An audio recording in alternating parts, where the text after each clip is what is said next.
Good evening, and welcome to Copperfield's Books virtual event with Madison Margolin in conversation with Rabbi Zach Kamenetz. My name's Jamie. I'm the Director of Events at Copperfield's Books, and I'll also be your host tonight. So just a couple notes before we get started. The format tonight is going to be about 60 minutes of conversation and will be followed by a 15-20 minute Q&A. For any questions or comments you have tonight, please go ahead and submit them. You can throw them in the chat box. You can throw them under the Q&A icon in the middle of the screen. You can basically do it at any point in the conversation. So don't forget to submit those. And additionally, we are making everyone a Copperfield's member for the evening, which means you get 10% off the book. And we really appreciate your support of independent bookstores. Even if you don't buy it from us, buy it from your local indie. So now I'm really excited to hand it over to our special guests who are with us tonight to celebrate Madison's new book, Exile and Ecstasy, Growing Up with Ram Dass and Coming of Age in the Jewish Psychedelic Underground. Thanks so much for being with us tonight. I'm thrilled to hand it over to you, Rabbi Zach. Thank you so much, and good evening to everyone. My name is Rabbi Zach Kamenetz, and I am the founder and CEO of Shefa, the world's first organization that's dedicated to Jewish psychedelic support. And I am here in large part, I think, because of our star of the evening, Madison Margolin. Madison was the first person to interview me about my experience in the Johns Hopkins and NYU religious professional study, my experience in 2017. That study has yet to be published after all of these years, but Madison published that first article about me in Double Blind, which she co-founded. And that was the beginning of something for me. And so now it feels very important to lift Madison up, to elevate her work, her story, and her life and her perspective. We're doing this again for the second time together, and many more times, I hope. So welcome, Madison. And I'm going to read Madison's bio so people can understand just the enormity of her contributions to so many different fields. So Madison is a journalist covering psychedelics and spirituality. She is the author of Exile and Ecstasy for 10% off tonight, Growing Up with Ram Dass and Coming of Age in the Jewish Psychedelic Underground. She's also the host of the Be Here Now Network's Set and Setting podcast, as well as the co-founder of both Double Blind Magazine and the Jewish Psychedelic Summit with me and our friend Natalie Ginsberg. She has written for publications like Rolling Stone, Playboy, Vice, High Times, Lucid News, and Jewish publishing house and production studio Ein Press, where she works as an editor curating psychedelic stories and interviews. With a master's from Columbia Journalism School and a bachelor's in rhetoric and linguistics from UC Berkeley, Madison has traveled everywhere from pot farms in the Emerald Triangle to the shores of the Ganges River and all over Israel-Palestine, exploring the role of entheogens in religion, health, and conflict resolution. Thank you so much, Madison. Wow, thank you, Rabbi Zach, for doing this conversation with me. I feel like we've had this conversation, I think, since the beginning of our friendship, or since I knew you, is just like, in so many iterations talking about Judaism and psychedelics, since I remember before I even interviewed you for Double Blind, I think I just like somehow came across you, and you mentioned something about like a dream of starting something that ultimately sounded exactly like Shefa, which you did. And so just for the audience out there, Shefa is just like, I want to cry thinking about it. It's just like an amazing organization that's giving so much support to people who are looking to plug into psychedelic consciousness through Jewish frameworks. And so I feel like what we've done is so complementary, and you guys will hear about it in the talk today. And also thank you, Copperfields, for being actually what was the first bookstore to invite me to do an event. So you have a special place in my heart.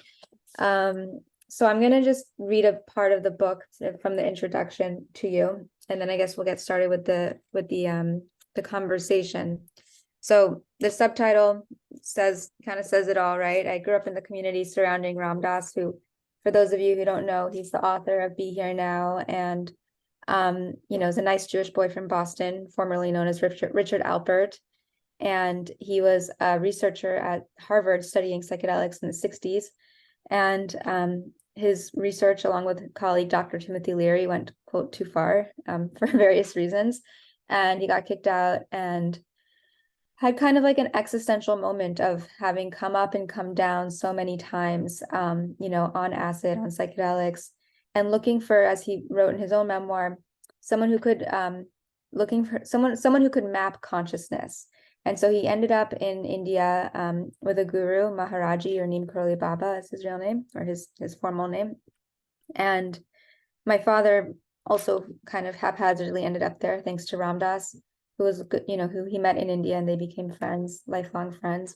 So I grew up in the community of quote unquote HinJews, who had been influenced by the philosophy and spiritual guidance of Maharaji.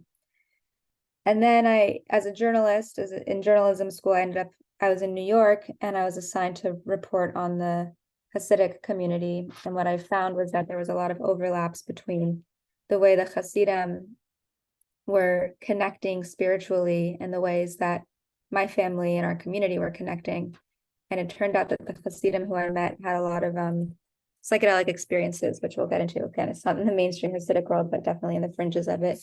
There's a lot of psychedelic experience there, which again reminded me of my family's background of all these kind of post-Holocaust psychonautic hippies finding spirituality in Hinduism.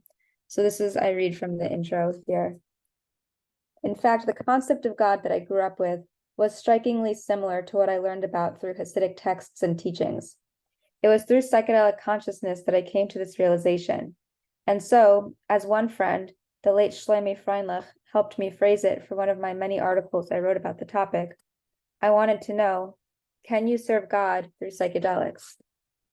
Those who knew Bundy, as he was called, might be surprised at such an apt articulation of this question, because his outer layer was more troll-like and crass than sensitive and contemplative. He was on the spectrum, would make off-color Holocaust jokes, and liked to introduce me to groups of Hasidic men by saying, "This is Madison, she's in Playboy," and wait a beat before explaining that I wrote for the magazine about topics he considered controversial, like cannabis. He loved to retell the story of how we met. At 1:40 a.m., July 25th, 2015, a girl in a short black skirt walked into my Shabbos meal. "My name is Madison. I write for the Forward. I just came from a burner party. Give me challah." We hung out till 4 a.m. About Shabbos Chazon and sang Shabbos songs. Shabbos is the Jewish Sabbath, for those who don't know. In his way, Shlomi's anecdote captures the zeitgeist for me. The summer I had graduated journalism school, working at a Jewish newspaper, using my off hours to party my way through New York, maybe looking for some sort of transcendence, but ultimately finding it in Jewish spaces, flying and landing within the context of the religion itself.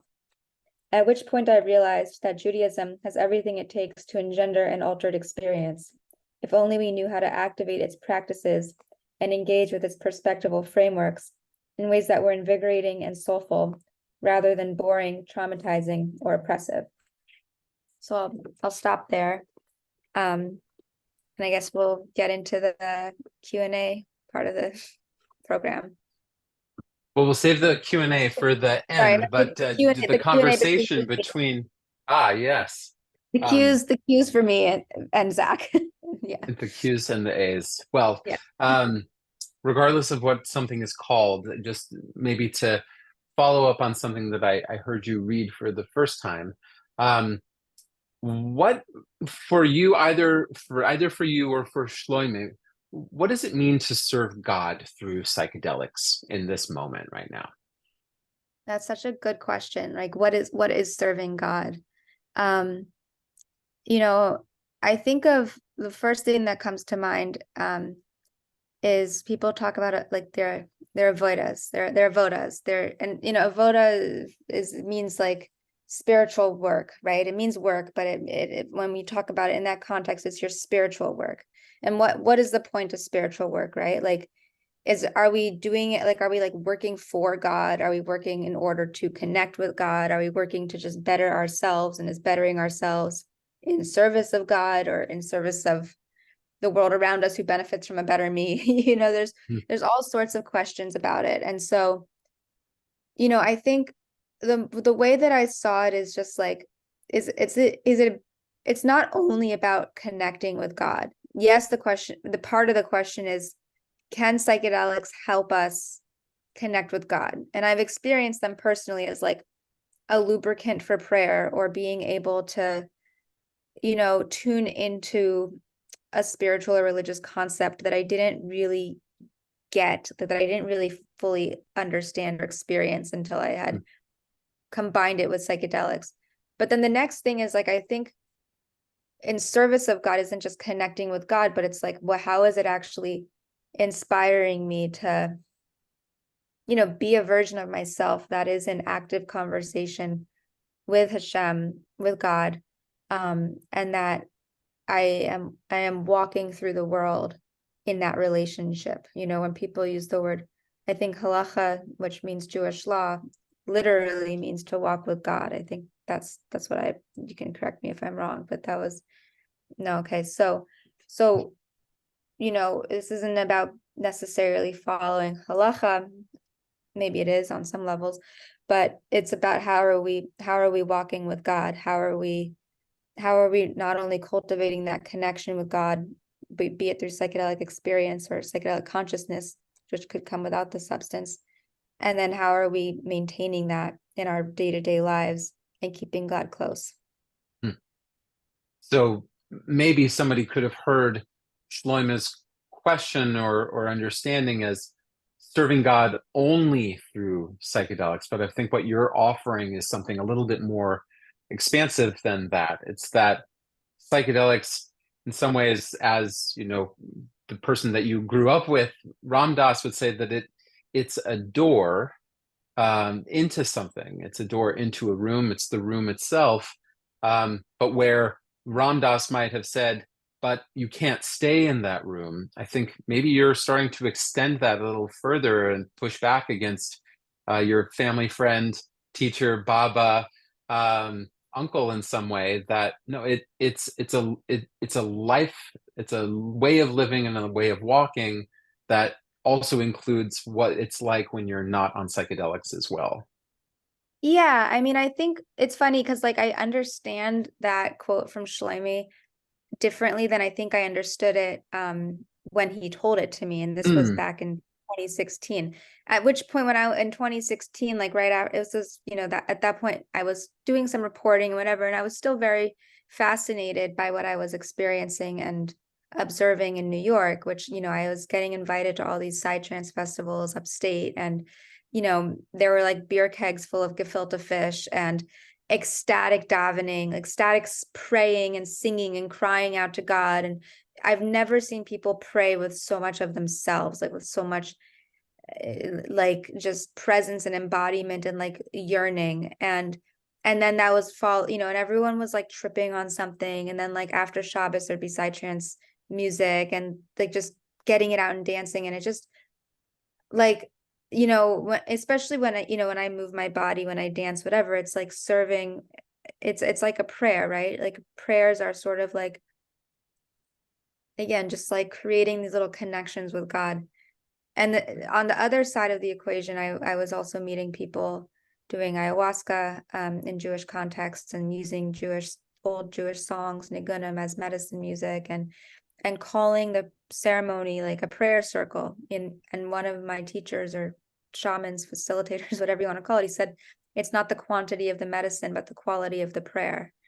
And it really revolutionized my relationship to prayer and, feeling into that. So I think what I want to say on both those fronts is that the last anecdote I'll say with regard to Ram Dass in response to your question is, Ram Dass said something to my dad that like psychedelics or cannabis are a path to God. And the way that I understand it is that they open the door, but you still have to like walk the path. And but it's almost like this thing that's like, okay, at least the door is being opened, right? Like it's like shining light on the path, but it's like putting a spotlight on it. And now it's maybe illuminated to an extent. And the integration of any psychedelic work is like remembering like where the spotlight was shining and just continuing to keep walking. But I don't, as far as staying in the room with God, or the room, as Ram Dass and Maharaji put it, I mean, I don't know. I think I'm in agreement with him on that. No, I'm like, you said I pushed back, but I'm not. How I'm trying to Yeah, better. what I meant by this, and maybe we can get Yeah. into another question as well, but I think what I heard you say was that psychedelics as a path to God, or as a way of connecting, um, but that it's also not only about the substance itself or about the states of consciousness which they catalyze or engender, but it is something broader than that as well. And maybe there's no machloket, maybe there's really no disagreement, but whereas Ram Dass walked away and said, no, I want to find a way to never have to come down, it sounds like you're saying, but the tradition, at least in the Jewish context, the tradition, the stuff of Judaism keeps us on the path, and we check in with psychedelics or expanded consciousness. We then check in with the serotonin trip, and they're self-reinforcing in some ways. Yeah, that's exactly it. I think that's exactly it. And so much of, with not having to come down, I look, and if you read my book, you see I'm like sort of like be here now behind the scenes. And there's a lot of like I think spiritual bypassing that comes with the issue of not wanting to come down. And I think so Mhm. much of Judaism is about coming down. And there's like ascent for the sake of descent, and then descent for the sake of ascent. And it's this, what we have is called Ratsu Vashuv, running and returning. Mhm. And we, it's about that process. It's either like we're in a place of connection with God, which also obviously feels really good, or we come down and we're in a place of yearning for that connection. And it's the yearning itself, I think, that is actually a form of connection in and of itself. And that's part of the, what I've learned from teachers like Rabbi Nachman or whoever. So Joey Rosenfeld, a friend of yeah. ours. Yeah. Yes. So whether that was aspirational for Ram Dass or not, people have to read the book to get the behind the scenes. Um, but maybe you could say some more then about Judaism being psychedelic. What does that mean for you, and what can that mean for the people who are watching, listening, learning, and yearning? Yeah, so I hinted, I'll just start backwards. Usually I start from ancient history till now, but since I started talking about the psytrance festivals and the ayahuasca Yeah. circuits, we'll start there. Which is that the one, the first couple of times I did ayahuasca, one of those times I think was on Shabbat, and which felt very safe. There was something I was so scared to do. I was so scared to do ayahuasca, the first time especially. But I was in a very Jewish environment, and a friend sitting next to me, Risha, who's in the book, gave me this little like blue book of prayers called Anani. It was like special prayers for special occasions. I didn't even like read the book it was a prayer book. I didn't even really read it. I was just holding on to it like for dear life. And there was something about doing like flying and like risking like losing my mind or whatever, knowing that I was grounded in a Jewish environment just felt so safe. And it's like that was the safety that I needed. And it helped me. I was singing certain songs, or the group was singing certain songs. The group is also spending Shabbos together quite regularly, or other holidays, and you know and and again, I was praying in ways that I hadn't before, and that became my integration. So I was able to sort of tune into these energies of Shabbat that I had read about, such as in The Sabbath by Heschel. For those who don't know, it's really psychedelic book without being called psychedelic, about how the Jewish Sabbath is this like it's called a palace in time, or it's sort of a container of time for a sense of timelessness, for something beyond time and totally transcendent, and in a really psychedelic component way of experiencing time, which when you're tripping hard enough, there is no time. So so Shabbat became my integration because it was the same songs and the same community and the same way of davening and praying that I could extract these kind of souvenirs from the psychedelic experience, because now they'd been almost infused with the psychedelic consciousness. And all these nigunim and songs reminded me of the ayahuasca, but I didn't have to be on ayahuasca to do them, to experience that, because I was getting it through the music. And so the practice of Judaism, I realized, due to that sense of altered consciousness, has what it takes to still engender altered states. And you don't necessarily need a substance to always tune into it like that. Going back, because I feel like I want to contextualize this a little bit more. Yeah, There's please. another book, Magic of the Ordinary by Gershon Winkler. Highly recommend. It's about recovering the shamanic in Judaism. And he talks about how the religion of the original tribe, before we were even officially Jews, but like Jews of the book, but like we were Jews of the tribe, we had like this plant-based earth-based tradition. So following the sun, the moon, the stars, the calendar, the seasons, working with plants, working with the different directions. We see this most evident in holidays like Sukkot, where you take a bundle of plants and wave it in multiple different directions. And, it almost looks like a rain dance. And it's, that the religion of this tribe was more similar to like an indigenous Native American tradition than to, the sort of academic Christianized form of Judaism that we know today. And when I think of how I define psychedelic, it's something that kind of puts you more in touch with your soul as a soul. And you also feel your body differently too. People say psychedelic like mind manifesting, but someone called the spirit pharmacist says that it should be more like psychosomatodelic, because it also manifests your somatic sensations in the body.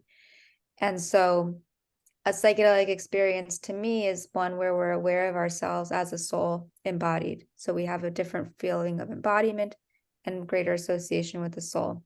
And I feel like another component of psychedelic experience is being connected to nature. So feeling at one with it. And so I think a lot of the practices in Judaism prioritize the soul through embodiment. And also, as we're seeing through, what's written about in Magic of the Ordinary, there's a strong connection to nature. So that's kind of the origins of like ancient psychedelic and theogenic consciousness in Judaism. Later on, you have characters like the Baal Shem Tov, who's the father of the Hasidic movement, who really kind of advocated, or not, who portrayed a direct, unmediated experience with God. You don't need to necessarily be really learned or go through rabbis or whatever in order to experience the divine. Like, there's the opportunity for that kind of connection. And I always think, I always say to myself that God itself, himself, herself, themself, whatever, is a psychedelic.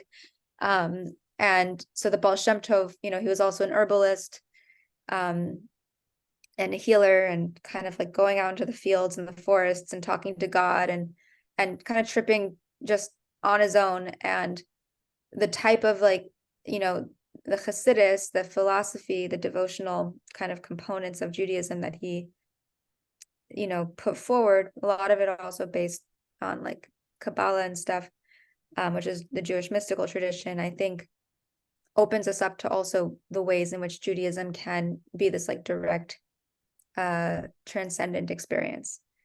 Fast forward again, we're in the 1960s, and we're with rabbis like Reb Zalman Schachter Shalomi, who came out of the Orthodox tradition and did end up doing psychedelics with Timothy Leary and forming the Jewish Renewal movement. And he, I think so many of the people who got turned on by psychedelics in the 60s as flower children ended up integrating their experience with psychedelics through religion, slogans like LSD, let's start davening. And Judaism became the framework with embodied practices and different, and prayer and different techniques that allowed people to like harness the light that they found through psychedelic experience and realize, oh, we actually have containers for harnessing light in general. And whether you want to fill it with the light of a psychedelic experience or the light of just divine connection, if you're practicing in a way that enables you to tune in, I do think that the way that the religion was formed was both a reflection of altered states, or an expression of them, and then ended up being a container for them as well as set and setting in a framework. The last thing I'll say, and then I'll stop because I feel like I'm talking a long time, is the holiday of Shavuot, which commemorates when we received Torah. It's said to be one of the most psychedelic moments in Jewish history. It's said that there was synesthesia, seeing the sounds, hearing the colors. And what did we get out of that was Torah, right? And the integration of it is the practice of Judaism. That's kind of outlined in the text. And so that's like, again, a way, we can't handle all that light at once. We can't have synesthesia, psychedelic experience every single day, but we can take those little sparks and have them piecemeal through practice, through discipline, through embodiment. And I think that's really what Judaism is about. So Thank yeah. you. You've delivered a good part of your manifesto. So and I share a good amount of it as well too. So I'm looking forward. You've revealed so much, but I think there's so much more to be revealed. So I'm interested for people who are listening, sometimes hearing some of this stuff for the first time in the Q&A. So if you do have questions for the Q&A, which will happen later on in the conversation, please remember to put them in the Q&A function as well. So thank you. So Madison, yeah, go ahead. Yeah. No, I was just saying, Madison. I feel silly explaining stuff like Shavuot to like I'm talking to Rabbi Zach, but I feel I'm really talking to everybody. So Yeah. We know, we got you. This is your first book, but Yes. it is obviously not the beginning of your writing career. And so much of a lot of your former pieces that when I was reading your bio, so much of what you had written prior has made its way in a new way into this book with more content as well. So could you walk us through that process of creating this book from things that you had written before, and what was it like for you? What was maybe missing from your catalog that you felt like had to be expressed for the first time? Yeah, I mean, I always loved writing. I didn't always think I was going to be a professional writer, but there were moments growing up that were just so ridiculous that my friends would be like, you have to write a book about this one day, like this, and that shit didn't even make it into the book. I'm telling you. I mean, some of it did, but a lot of it is just like so crazy. It's just Curb Your Enthusiasm on psychedelic steroids. But so I knew, like, just growing up that I wanted to, I always journaled, so I knew I wanted to process that through writing. And again, I was journaling since I was a kid, and I saved them all, and I didn't know why specifically I was saving them, but I guess I knew deep down somewhere I would draw from them at some point. And then when I started journalism school and I got into writing on the whole, psychedelic Jewish beat, I started experiencing this stuff as much as I was observing it and reporting on it. And at the points when I was meeting people and, supposed to be writing a story for journalism school, I said to myself, like, I actually really like I like these people. Like, they keep inviting me to Shabbos. Like, I want to be friends with them. And I realized there was more of a personal element going on. So I just went for it and had the experiences and again, I was kind of like saving, like, in my Rolodex of experience, knowing that I would draw from it, but I thought I would maybe write like more academic style books or not books, but like stories on Judaism and psychedelics, or on like the phenomenon, the anthropological phenomenon of what was happening. And then long story short, so I wrote stories here and there, like about Rabbi Zach himself, anything that was at that intersection. And then my publicist, Zoe Wilder, who we were working with for a magazine that I co-founded, Double Blind, she introduced me to a book agent who I just gave him my shtick, and he was into it. And this agent and then a book deal both fell into my lap. So it was about a year really going at it, writing, collecting a lot of interviews and stories that I had written previously and putting it all together. And then I decided that I hated it, what I wrote. And I was in Israel last year, living in Sfat, which is like a northern city in the mountains. It's known to be the birthplace of Kabbalah. And I rewrote the entire book in like a month and change.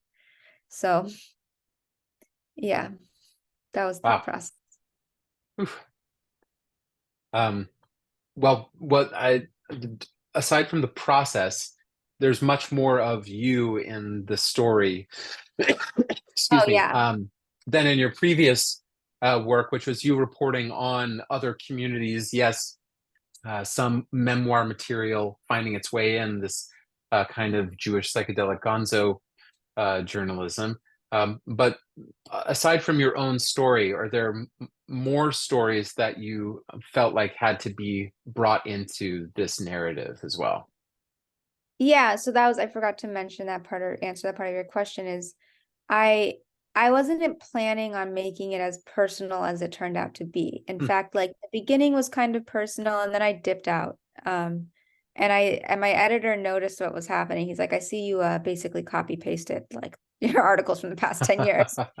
I mean, it wasn't exactly copy paste, but it was like a rewrite, copy paste. He's like, no, he's like, I want to hear your story. He's like, Hmm. those stories got published. Like, what's your story? He's like, that's the part that's interesting. Like, he's like, you haven't, like, he's like, you started off so strong in the beginning of the book. Like, in the beginning is like my childhood, and it's, people seem to think it's like entertaining or whatever, funny maybe. And he's like, I want to see that throughout the book. And you might see there's like different styles of writing in the book because I was trying to like, some parts came more easily than others. I also realized like I wasn't trying to just make it a personal story. Like, here's my life. Like I had I had a cool couple of trips. Like, let me write about it. But, I could have taken like a third person character and said, like, I'm going to tell the story of so and so in order to represent this concept of psychedelic Judaism. And the thing is, the character I have the most insight into is myself. And also there was no character who had the experience I had with the Ram Dass thing and then the, Hasidic Jewish ceremonies and whatever, and Israel, living in Sfat, all of that. So I had the right experiences that I wanted to draw from. And I also like was able to really get vulnerable and say, like, does this stuff actually work? Like how are psychedelics and spiritual technologies actually enabling me as a character, as a sort of this guinea pig, to grow and to kind of show whether, I mean, there's not, yes, it works, no, it doesn't. I mean, it's always a work in progress. But, to show just like a real life story of, someone who hopefully is like a relatable character, like this like millennial girl, like, coming into herself, getting over things like an eating disorder and parents' divorce and realizing like the extent of lived and both and inherited trauma and really reckoning with those things and seeing how psychedelics might help and spirituality. And so that's just, and I hope it comes across as like just, there's enough meat in there that other people can relate to it and find where they can plug in some of these things too. Well, people have an opportunity tonight only to purchase this book for 10% off. So if you have not yet used the link in the chat to purchase your copy of Madison's book, I encourage you to do so right now. I wanted to ask, Madison, you used a term, psychedelic Judaism, and in any of my books that I have behind me, I don't have that term in a book yet. I mean, I have your book on my hard drive. But what is psychedelic Judaism? Is this a moment? Is this a movement? Is this a happening, a vibe? Where is this? What is this? What's your sense of what's happening in the greater Jewish psychedelic world? Yeah, I mean, is psychedelic Judaism going to be the next denomination? I don't know, maybe. Nah.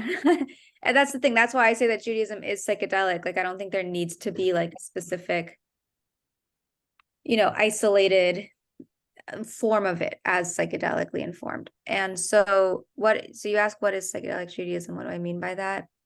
Yeah, I mean, I think it's a Judaism that is reignited through psychedelic consciousness. And I say consciousness because I don't want it to be hinging only on the substance itself. Like, yes, the substance can wake you up to that consciousness, but so can other modalities. So beyond that, it's psychedelic Judaism. Like I said, it's going back to that definition I gave of psychedelic as like soul embodied. It's a form of Judaism. It's a practice and understanding and experience of Judaism that engenders that awareness of the soul embodied. And it also, what did I say? I said something in my book actually that was like, I talked about like my first psychedelic trip. And when I was at Berkeley, actually, the rabbis at Hillel asked us when we felt spiritual. And I wanted to say it was the first time I did mushrooms, but I knew that like I couldn't say that because I was afraid that the rabbis would think I was crazy or whatever it was. It was too too risque, I thought. But I do think a psychedelic Judaism is one that gives one that helps us have a framework through which to understand and make sense of our altered psychedelic experiences. One that helps us make sense of meaning of our psychedelic experiences, whether or not psychedelic is catalyzed again by a psychoactive compound or not. I mean, to your own credit, Rabbi Zach, like I remember you've told me a story about the first time you were like in Israel and you had some sort of like psychedelic experience that was endogenous, right? Like, yeah, completely. And it seems like so much of your life and your work has, been a way of integrating that and creating like the religious framework Jewishly that honors it and makes space for us to have experiences like that. Yeah, it is true. I became observant.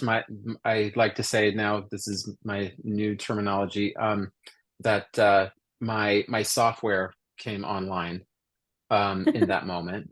It was a spontaneous, powerful, non-negotiable, mystical experience. And for that brief moment, and it was brief, it was just very clear to me that divinity and I were in a relationship. Divinity source had something that it needed from me, which was the pursuit of wisdom and practice for the sake of our relationship, but also what I was here to do in the world. And I've been integrating that experience ever since. Some places clearer than others. But that, the afterglow of that experience when I was 15, I mean, that lasted for about 20 years, pretty easily. I haven't heard of anyone yet having a DMT experience and 20 years just continuing to move forward. So, I mean, not to say that it's not possible, but there's so much to say here, and I want to make sure that we cover some other aspects of your work too. But still on this topic, and maybe speaking for yourself, and maybe bringing in some more people that you have met along the way that are covered in your book, that you mention in your book. So can psychedelics make people more or less religious or spiritual? And does that even matter? Yeah, I think both. I think So there's a story Ram Dass once told me about these two like black hat Haredi ultra Orthodox kids in he was visiting Jerusalem, and they recognized him, ran across the street and said, "Oh, Ram Dass, it's you. We read Be Here Now. We took acid and we became religious." And that's actually like kind of a likely, it's not a surprising story to hear. You see it a lot with like the older generation. There's a lot of Orthodox deadheads out there who kind of came to religion through first through their psychedelic experiences, then integrating that through Judaism or HinJewism in Ram Dass's case, and others. So there's that phenomenon, and then there's also the opposite. People who were questioning, who grew up very religious, ultra Orthodox maybe, might have been questioning that, and and psychedelics, usually it's like you're questioning first and then you trip. It's not like you trip and then it's like it totally turns your universe upside down. I mean, maybe for some people it does, but so there are people who I think have made peace, or are in the are reconciling their religious identities and practice with what feels true to them right now versus how they grew up. But what I'm also seeing, which I think is sort of the most fascinating phenomenon, is people who are ultra Orthodox, who are doing psychedelics and are remaining ultra Orthodox. And all it does is it just like gives more life and invigoration and embodiment to what they're already experiencing. Like I feel like there's so many things that, especially a person who's an observant Jew, does on a very daily basis that just can become rote, washing your hands before you break bread, or saying a prayer in the morning or whatever. There's so many, at every moment of the day almost has like something that you can direct religiously, or that asks you to do something in a religious way, and it can lose its meaning. And I think psychedelics can bring you back into that. Like, what are you actually saying when you're saying a prayer or a blessing, giving more oomph to it, Yeah, more of as people might say, a tom, right? More flavor into the stew of religious practice. Have you encountered people in your travels and in your reporting who have actually, because of their psychedelic experiences, have left Judaism completely, or had to renegotiate their relationship to practice or community? Not even ultra Orthodox people, but other kinds of Jewish expressions as well. People who left Judaism completely from psychedelic experience? I'm wondering if that's been part of your story. There's no way out of being Jewish. I don't know. I mean, I know some people in my parents' scene who are like, I'm not Jewish, I'm Hindu. And it's like, says the guy from Long Island who like would never pass for anything but a Jew. And it's funny. I was recently in hanging out. About my dad's best friend of like 50 years is a Long Island Jew. He looks very Jewish. Like he has the look. He's really like the nose, the beard, the whatever. And he was talking about like he's going back to India. So he was in New York and he was going back to India soon. And he was like saying, he's like, should I be nervous to be traveling in the world right now? Like there's a lot of anti-Semitism, like, all the stuff going on with Israel. It's like, I'm supposed to be stopping in like, in the region, somewhere in the Middle East. Like he was just afraid of stopping in a country looking at like like in a country near Israel, kind of looking like such an evident Jew. And I said to him, like, you're probably being nervous, but I'm like, oh, like this is actually the strongest acknowledgement of your Judaism I think I've ever seen you express.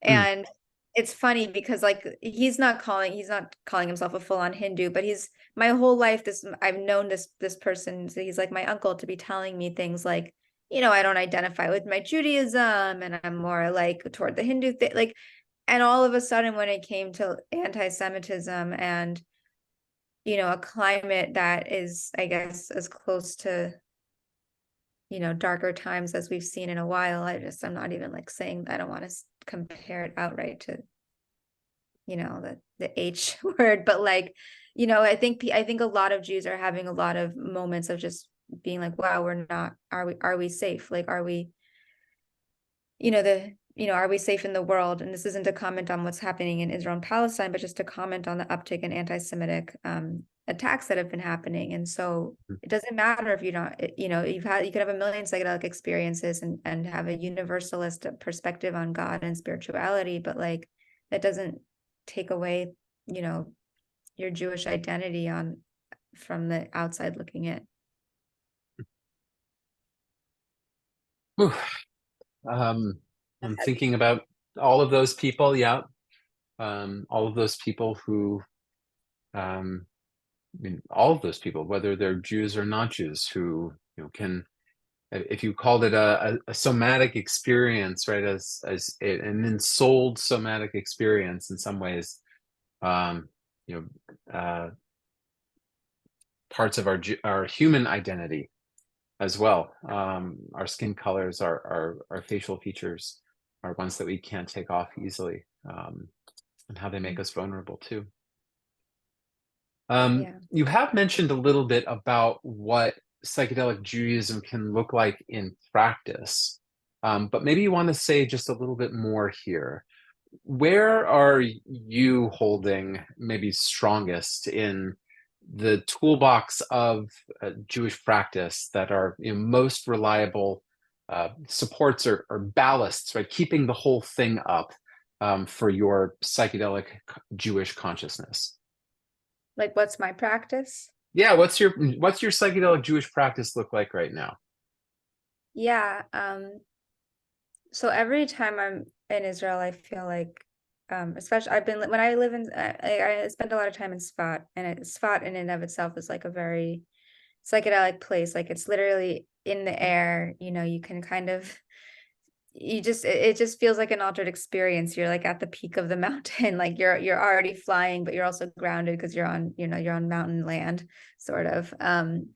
So when I'm there, I don't know, my skin is better, my digestion's better, like my mental health feels, I don't know, more sharp. And that is altered, right? Like that's not how I am like trudging along in New York City. Like that's how I am on the mountaintop in Spot. And so there's like things that I've taken. They have a lot of caves there in the cemeteries where a lot of holy people are buried, and there are these grave sites, and some of the grave sites are connected to caves. And inside the caves, there are these like old moldy pamphlets of like for certain types of prayer books. And one of the most popular up there in the region is Tikkun Klali, which for those in the audience who may not know is like a collection of psalms by King David, but the Ukrainian Rabbi Nachman put them together in his own arrangement, and it's supposed to be like a general fixing. Did I explain that correctly? Yeah, what is that fine-tuning or all-encompassing repair, Tikkun HaKlali? What's the purpose of it? Is it? For me, it's just like, it feels like a magic spell, honestly. It's just like, it feels like just like something I can do, even if I don't understand every single word I'm saying. And, it just becomes a meditation, of like, just get through a Tikkun HaKlali. It's going to take me, 20, 30 minutes. Like that's a nice chunk of time to just tune in for a minute. And so I had this practice of going into the caves and reading some Tikkun HaKlali, and one particular cave that I like there especially, but also in other sites too. And doing his buttressing, which is also a practice of having a one-on-one conversation with God, ideally secluded and private, whatever. And I would find myself just like crying and connecting and crying. And so I in psychedelic trips since, I mean, and this is not, I would usually I would bring Tikkun HaKlali with me and read it on my way up or read it on my way down, kind of bookmark or bookend the trip. it's sort of like you sometimes can get ants in your pants while you're waiting for something to kick in. So it's like direct that into tikkun klali, into the meditation. So, and again, when you're tripping really hard, then you can do the reportages, and it feels way less awkward to talk to God when you're peaking on some sort of medicine.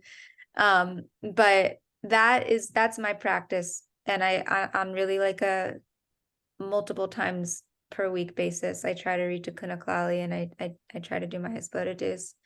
And it just takes me back into that consciousness, both the psychedelic consciousness of being in Sfat itself, and also the psychedelic consciousness of being in medicine space. And so, again, like tikkun klali just reminds me of all of this stuff, and it's like infused into the pages. So, and again, I also it reminds me also of my teacher, Rabbi Nachman, and so much of his philosophy is psychedelic. Like it just expands your thought, it expands your mind, and mind expansion is a psychedelic experience. And he also can get very trippy and very complicated, and the way he explains things is a beautiful mental exercise. So yeah, I would say that's Yeah, it sounds, thank you for that. It sounds a little bit like the way people talk about particular songs that they hear, often in recorded playlists, but obviously in indigenous contexts, or where music is being sung, that hearing that song outside of a psychedelic experience can bring back the subjective, this direct subjective experience or memory of those moments. So the intentionality that I hear you putting into bringing tikkun klali into a psychedelic experience, and then how it is then used outside of one, I think is a really important lesson for Jewish psychedelic travelers, or any traveler that is within or without a tradition to prop them up, to hold on to. So psychedelic important souvenir, tool. like, Psychedelic souvenir.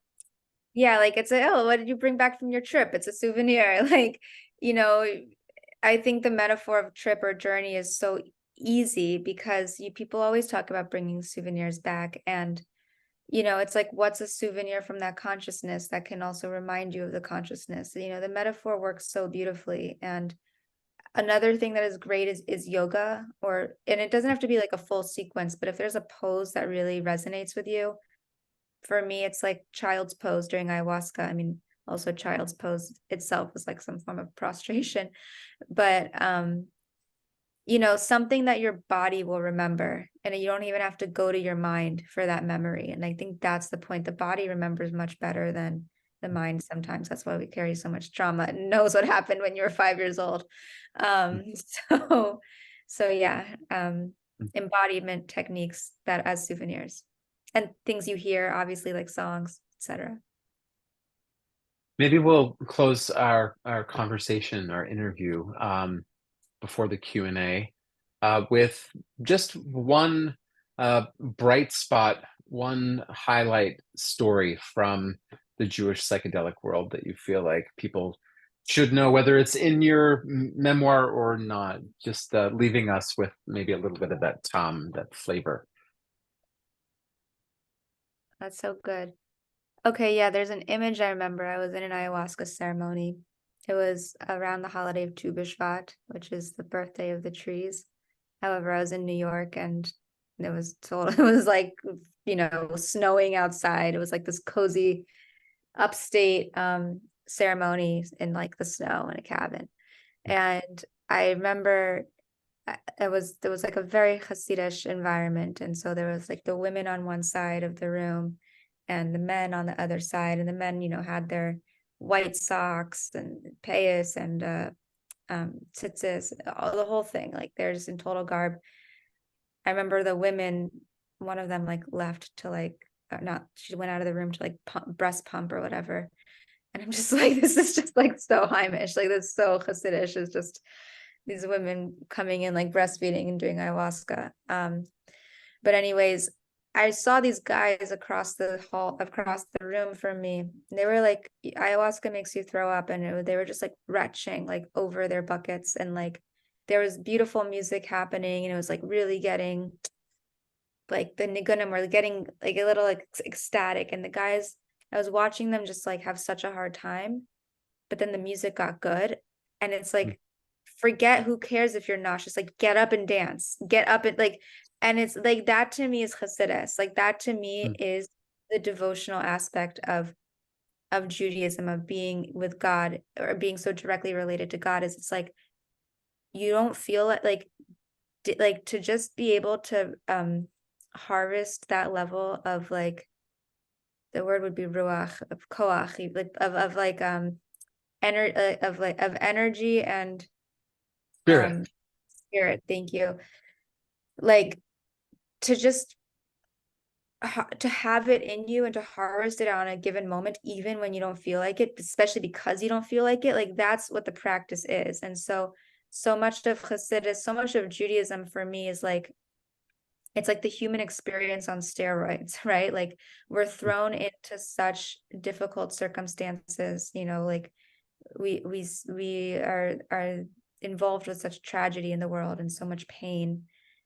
And meanwhile, it's like we're clinging on to God as much as ever before.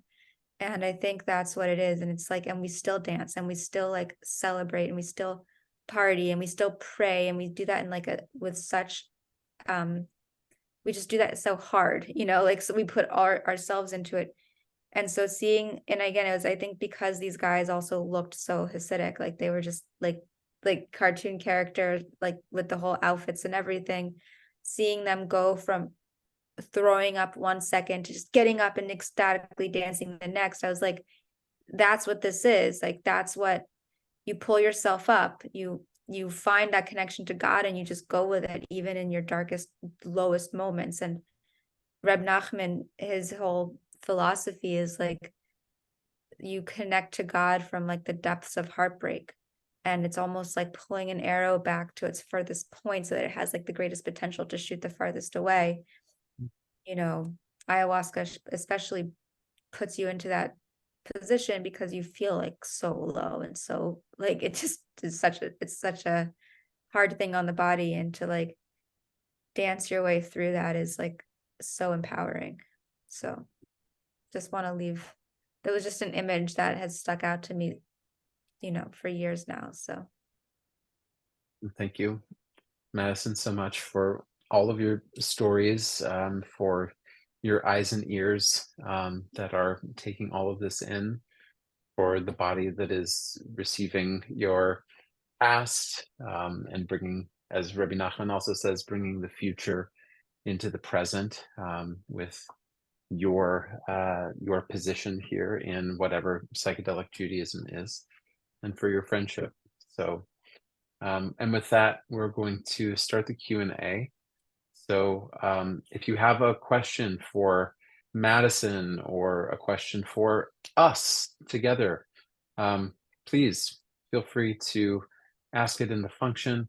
We'd love to hear from you. Give some time for the people.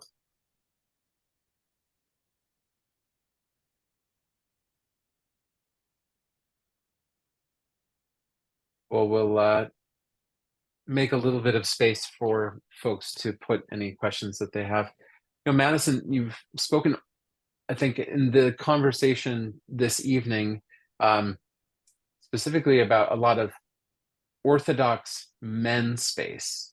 I'd be interested in hearing also about either the space for Orthodox women or just women broadly, the experience of women being together in this way, since often in public life, in ultra-Orthodox life, women are often excluded from places that are this kind of deep, passionate, powerful public expressions of piety and ecstasy. Not always, but often. So where have you been with the ladies? What have you seen? What have you heard? Yeah, I mean, I think the women I know in these circles are some of the most connected, strong people I know. Um, and they really taught me so much about what it is to just like be a woman, like to be like fully empowered as like a female entity. And that wasn't and something I ever got before. It's funny, I went to Berkeley and there's obviously a lot of feminism. Like, it's sorry, I don't know how to say it. Sounded like funny the way I Whole lot said of feminism. Yeah. lot of feminism at Berkeley, and I don't know, for some reason I didn't I mean it's not like I'm a feminist, but I for some reason I wasn't connecting. Like I was like, took classes at Bolt at like I took some undergrad classes on like feminist legal theory, and I was in that discourse, and I still like, part of me was like, I just felt like a girl. Like I just felt like like I was, I don't know, like I wasn't fully embodying what my people talk all the time about like the divine feminine and the goddess and it was just like it felt abstract for me.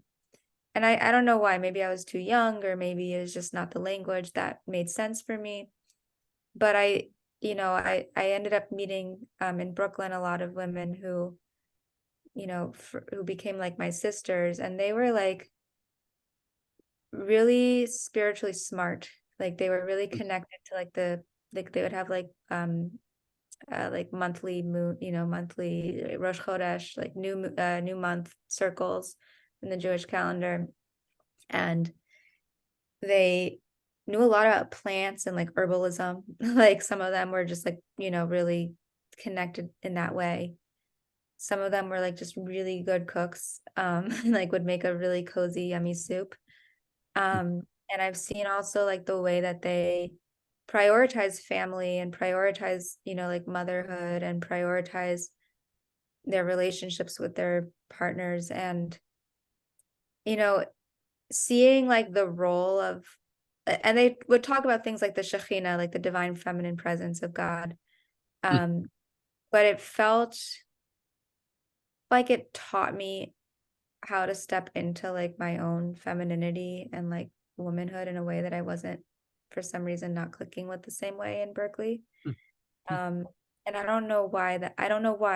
I think it's like maybe I'm just like really connected Jewishly in that way.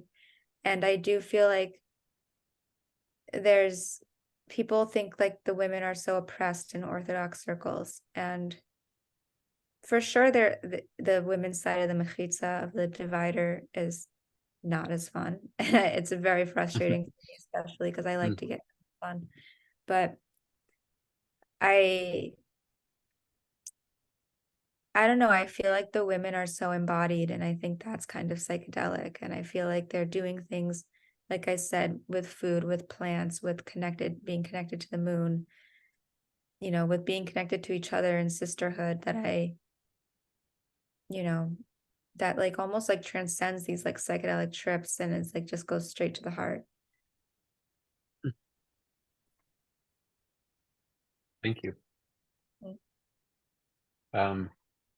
Yeah, we still have time for comments and questions. Please also feel free to pose your questions anonymously if it doesn't feel comfortable. We're here for open conversation, but one that feels safe and supported. So please. Maybe you can share a little bit also. Sometimes, so my organization is dedicated to Jewish psychedelic support, and that comes out of my direct experience needing support and not readily finding it. There's no page of the Talmud where integration advice is given. I've since found those texts and had to work at translating what is there in order to actually speak to my direct experience. But in these settings where people are often taking psychedelics for the first time in large doses, Jewish people, often ultra-Orthodox people. I have often heard stories about people who have an incredibly difficult time with these medicines.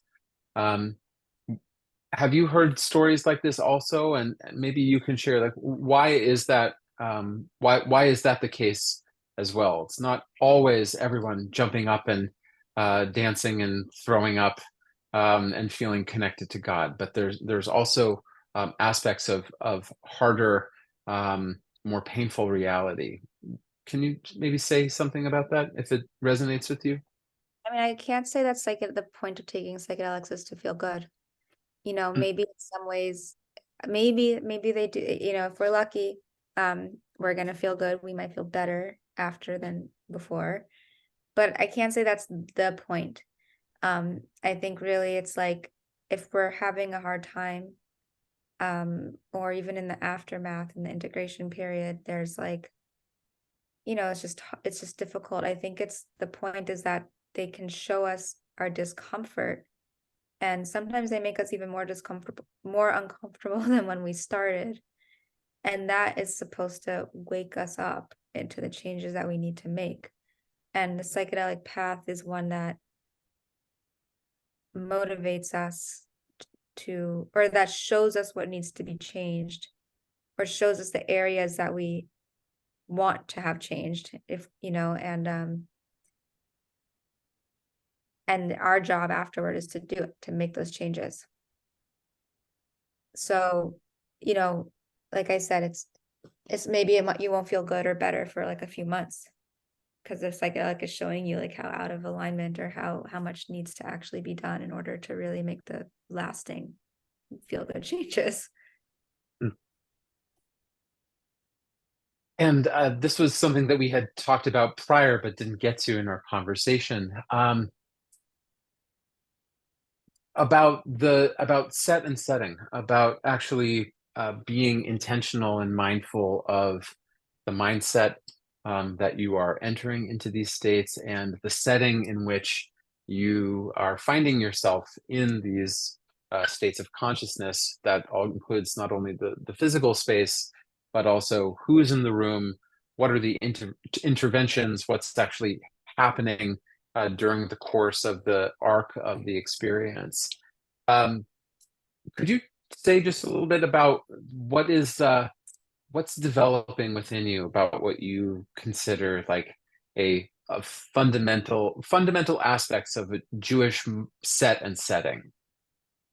Yeah, so set being our internal state, and I feel like so much of our internal states are influenced by the sort of spiritual climate around us, whether that's what month we're in the lunar calendar, Jewish calendar, whether it's like what holiday we're in the middle of celebrating, could be Shabbat, could be that we're in a wartime, whatever it is. There's all sorts of things, and so Judaism, I think, offers through, Shabbat's a great example. Is like that's like a set and a setting, and the setting is really obvious, right? Is like there's the food, which day of the week it is.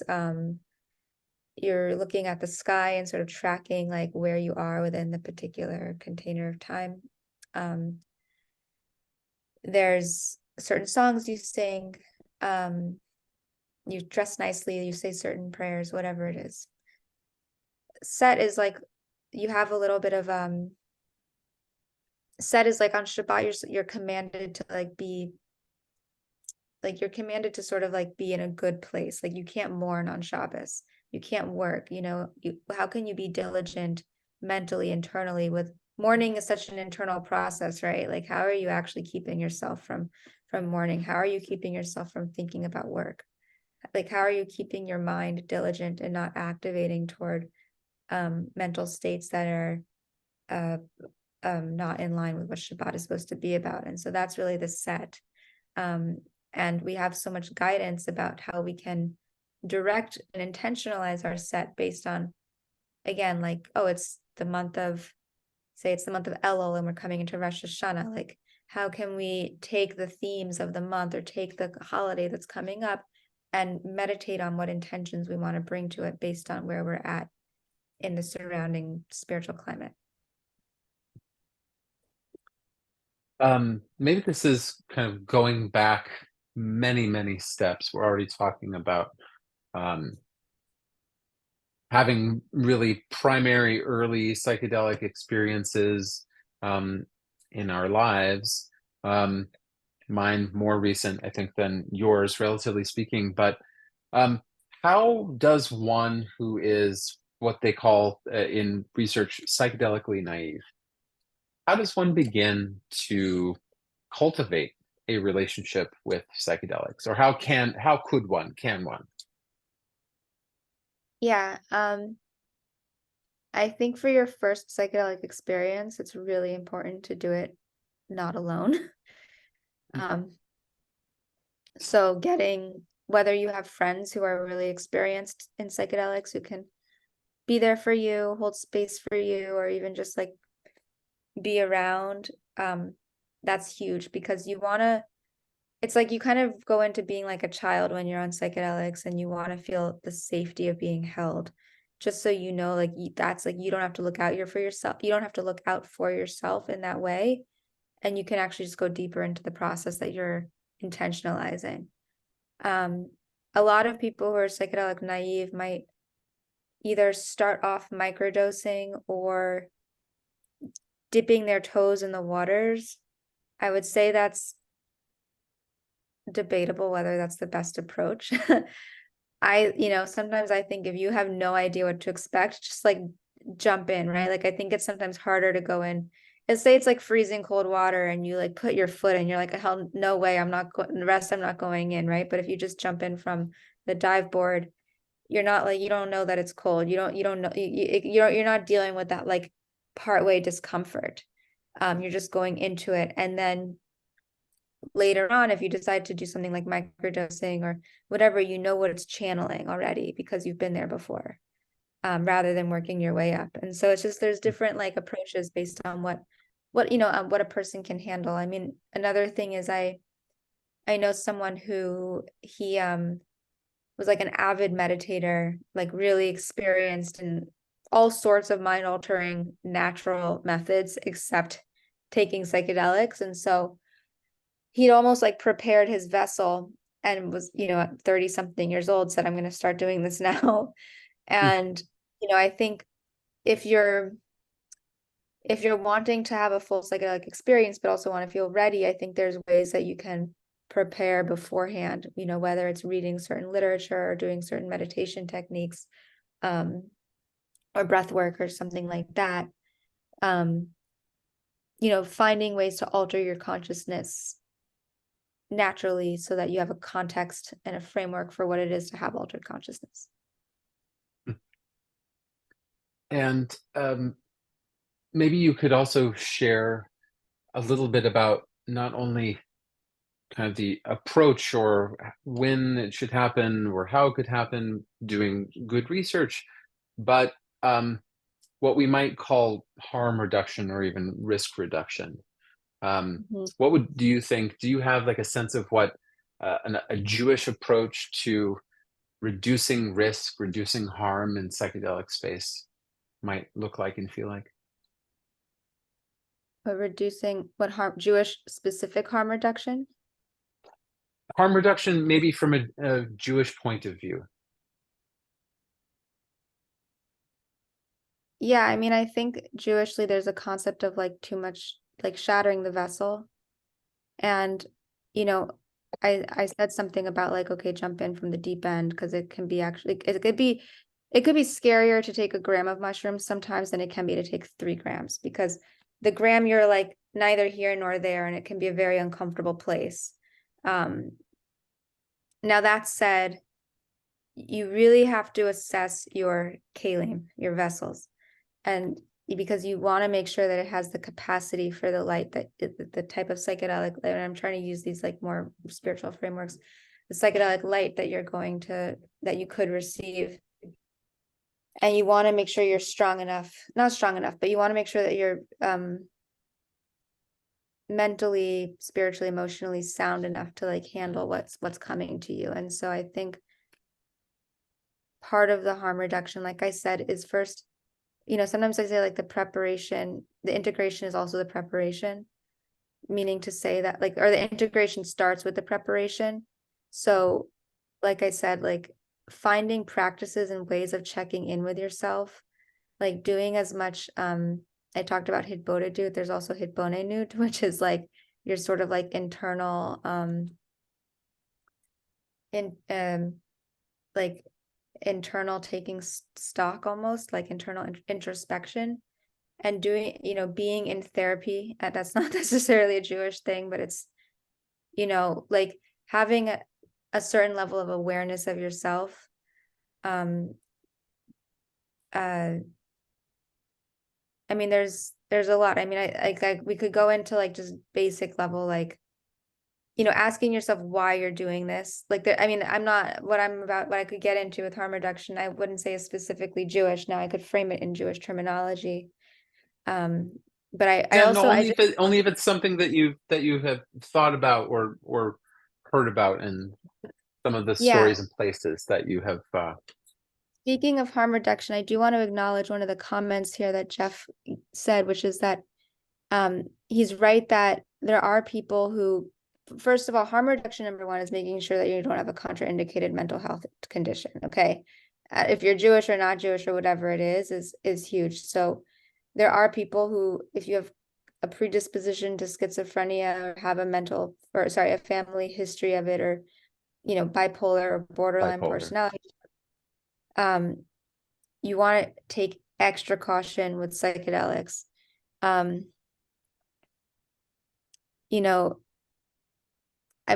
just want to say, I'm just reading this comment here, it's not so much blaming people for their negative experiences. It's not about blame necessarily, but it's asking yourself, okay, it's accepting a negative experience and embracing it and saying, what can I learn from it? Like we don't have control over whether or not we're going to have a quote unquote negative experience with psychedelics, but we do have control over, once we've come down from the experience, how we want to learn from it, if we want to learn from it. And I think there's always something that there's never been a psychedelic trip I've done in my life that there wasn't at least one takeaway. And it might come in retrospect, or it might be something as simple as I need to drink more water. But there's always something we can glean, just like at the end of any day. If it was an ordinary day and you didn't do any substance at all, you could still say what went right today and what went wrong today, and what can I take away from this day. Psychedelics are kind of the same thing, just magnified. Well, I thank Jeff for his comment and also for your response, Madison. One text that comes to mind from our own tradition is about four rabbis, and says that they enter into the Pardes, into either the Garden of Eden or the world to come, but clearly some mystical, non-ordinary reality where they weren't before, and they are able to perceive, view, intuit divine apprehension. And of the four that entered, only one came out as he came in. So one person, that's Rabbi Akiva. We named our son Rabbi Akiva. That was one of the reasons. He came in peace and he went in peace. One of them went mad, and one of them died, and one of them became a heretic. So if this is a text that we're supposed to be thinking about in the regard of psychedelic use, but also just in mystical introspection or mystical practice, a 1 in 4 chance of survival is not what I'd want to be working with. So deep words of caution from our own tradition as well, and all the more so then for a lot of intentionality, and I think something that you have also, at least not potentially actively, but under the surface is about a lot of education. Reading your book, getting curious, doing an incredible amount of research about what lots of these different kinds of medicines can do, what are their subjective effects, perceptual, cognitive, emotive, somatic. We're talking about things as if they're all the same in some way, which is helpful for this kind of conversation. But they can have vastly different effects on the mind and the body and the spirit. So when we are curious, doing our research and being really honest and truthful about whether or not this is the moment for us to be entering into this state, being aware of the people that we're choosing to do these things with, or to be supervising or sitting for us, that I think is probably a profoundly Jewish approach to this, is delicate care. So we have only just a few more moments together, and I want to just to say again, for folks who want to ask questions in the Q&A here, or to send them anonymously as well, this is our moment. But Madison, maybe while people are thinking about this brave moment to ask their question, what's next? You put out this book, people on Instagram going crazy, all of our friends so excited. You're doing this whole book tour. It's done. It's in the bag. What's going to happen now for you? Get to breathe. One day. I'm doing a lot of work, thank God, with Jewish publishing house, production studio, Iron Press, a friend of Shefa as well, I guess you could say. And I've been doing interviews with people for a column called Speaking from Experience. That's kind of about psychedelics and Judaism. What else? I wrote something on the Jewish legacy of Ram Dass. I have a couple book ideas, books in the works. I'm working on a coffee table book with Artisan Publishing House. It's called The Double Blind Guide to Psychedelics. So it's sort of like exactly what it sounds like, like a beautifully illustrated psychedelic manual. And God willing, I'll be putting out more content in that way, in that realm that is also more specifically Jewish, manual oriented. Cool. Okay, more writing, more creating. Yeah, more in lots of different places in the world. I hope, yeah. Yeah, so Zach, what about you? Anything anyone here should know about Shefa, or what's next? Or what's next? People can learn more about my organization, Shefa, at shefaflow.org, SHEFAFLOW.org. Thank you so much for putting it in the chat. We have been focusing these past 3 years really in creating a foundational approach to integration for how we open up our canon of sacred wisdom, not only from the mystical tradition, which was a natural first step, but also looking at the ethical and the ritual, the practical, and some of the ways that Madison has been talking about today, right? That this is a whole world picture. It's not only about when we, as you said, the ratzo and the shov, right, running out toward divinity, but also just in the very real life of making dinner for my family, or where I want to give tzedakah. What's my concern for the particular and my concern for the universal? And so working on that, as well as now helping people prepare intentions, more intentionality in psychedelic space.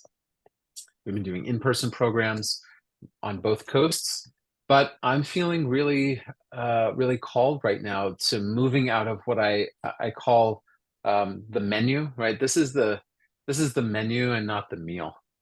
And how do we maybe move up the timeline from the work that we are doing, which I think is fundamental, to actually moving into a space where we can be bringing Jews together for healing and inner development that is medicine touching or otherwise. So that maybe is what's on the horizon. It feels like the moment. I think all of my friends are incredibly, what does my wife say? Losing it. So do we want to try to prevent more intergenerational trauma from happening to individuals that's being spread in families and through schools, or kidnap signs in synagogues? For people who are, let's bring them in also, for people who are anti-occupation, for a ceasefire, for freeing Palestine, right? That kind of cortisol activation that I see online and in videos, that also can have a deleterious effect. So trying to think about how to bring as much healing and care to everyone. Well, thank you, Zach, and I'm really excited to see where Shefa's going and expanding to. And so, just thank you for being so much a part of my journey. And I feel like we've been like chavrusas in this space of psychedelic Judaism. Absolutely, learned so much from you tonight and every day. Hopefully, everyone who has joined us also has learned something. Hopefully, everyone has purchased a copy of their own Exile and Ecstasy through Copperfield's books. So I think this will be a good night from me and from you. And if there's anything else to be said, let this be the moment. Well, I personally want to thank you both. I have tremendous respect for what both of you do, and it's been quite a transformative conversation. I've received tons of thank yous. Thank you for being with us. And to all of you out there, yes, this is being recorded. Everyone will receive an email tomorrow. It'll have a link to the recording. It'll have links to find more information about both Rabbi Zach and Madison, and it'll have everything we talked about tonight. So hopefully you just watched and we've got you covered tomorrow. So thank you both for being here. And next time, let's get you in person, pretty please. Yes. All right. Thanks so much. Thanks. Good night. Bye.